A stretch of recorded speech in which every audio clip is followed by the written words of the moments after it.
It's Ruben 1997, Austin, and this is Jetfire or Dylan. We're here showing off. Hello.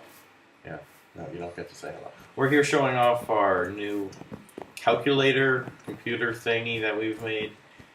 So you can take and you can add or subtract simple digits up to 1 through 9. So how it works is you have to have it set to input, and then you can either select addition or subtraction down here. You simply just click the button. But first we'll do addition here. Yeah, you usually do display on stuff. And then So first we'll start off with, we'll do 6 plus 7, so it should be 13. 6 plus 7. The button is set to add. Takes a few minutes once we hit the I'll calculator hit button. compute. Okay, it takes a few moments because of the sheer amount of redstone we have, how far this one current has to travel. We get our 1 and our 3. There, 13. We'll do one more just to show you that we didn't get lucky and it actually worked. So set it back to input. And every time you hit input, it will automatically reset this back to 0 after a few moments. So this time we'll subtract. 0. Subtract. And when you're subtracting, there's an A input on this side and a B input. You have to make sure that the A input is higher than the B input, otherwise our adder and subtractor kind of freak out. What are we doing here? We're going to subtract 8 minus 6. Minus 6. So we should end up getting a 2 on this one. Hit one. the subtract button, hit compute, give it some time.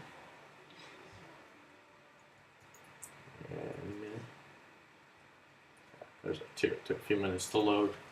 So there, you see our adders and subtractors here are working. Now we'll give you a quick preview of all the different parts of our calculator here. So we'll start with the inputs. So as you can see, these blue and the green are inputs coming from the levers inside. All these are just brought down here. So here's our greens, our A inputs, there's our B inputs.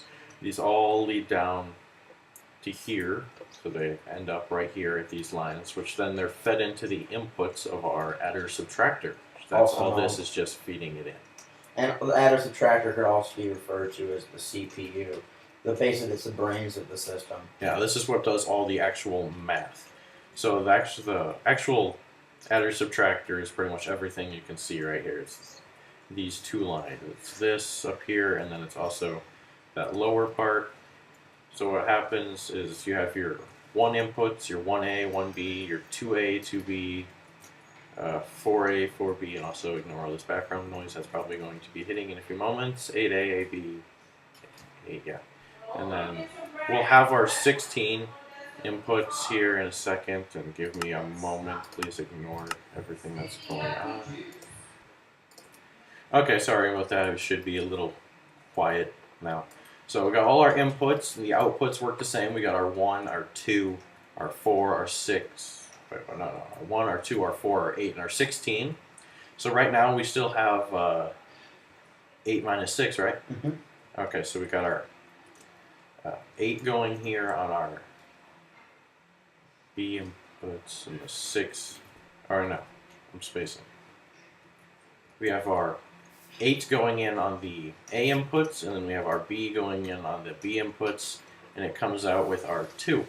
Now, the interesting thing about this is the adder subtractor is an interesting way of displaying its answer, which is not in the 1, 2, 3, 4, 5, 6, 7, 8, and 9 kind of configuration we want it.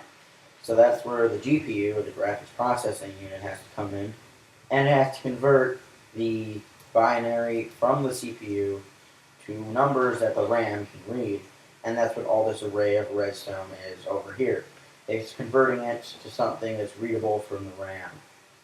And then all of these lines coming off it are going to the actual RAM modules. And we'll just take a quick peek at this single unit right here. A single unit of RAM, this particular machine has 19, has 20 bits of information stored. It can have 20 bits of information stored on it, and it's completely customizable how that information will look. You can flip these levers, and then you hit this button down here to save. This will save it to the memory. And I can actually flick all these right now, and it won't matter anything until I hit the button to save it. And this lever here is simply an on and off. You can control that manually, or as the calculator control it when the calculator is actually running.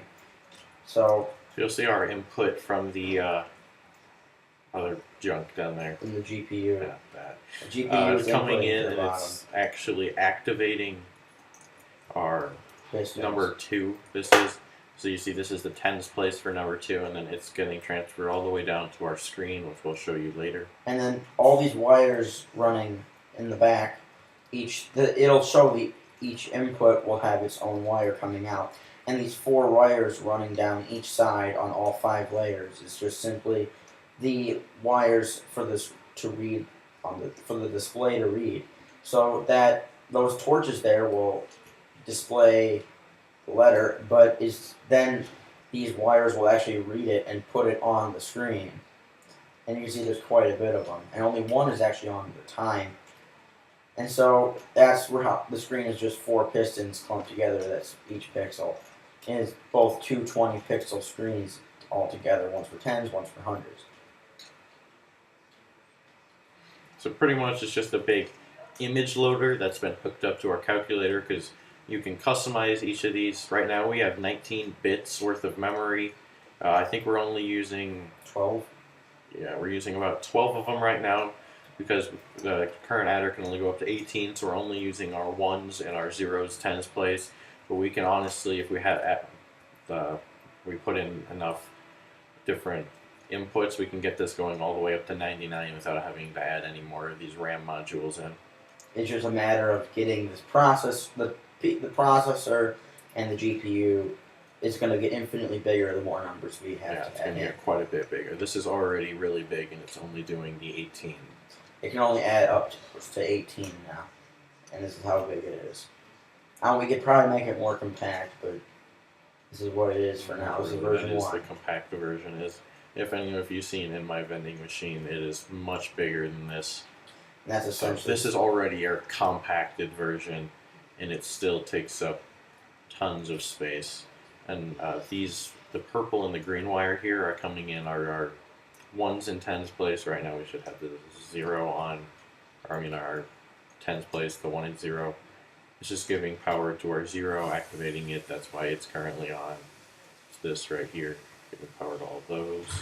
And to be honest, this computer is pretty fast. There's just so much length for the its Redstone sheer has to go size. through. It just has to travel so much distance. We'll give you a quick run through of how far all this power has to go. We'll even use a speed 40 effect just because it will speed us up a little. Oh geez, that ain't gonna work. We'll run it on the ground. We'll just run all the way down to the far end of this and make it all the way down here. Like, look, it doesn't even load how far away we are. Going way down here.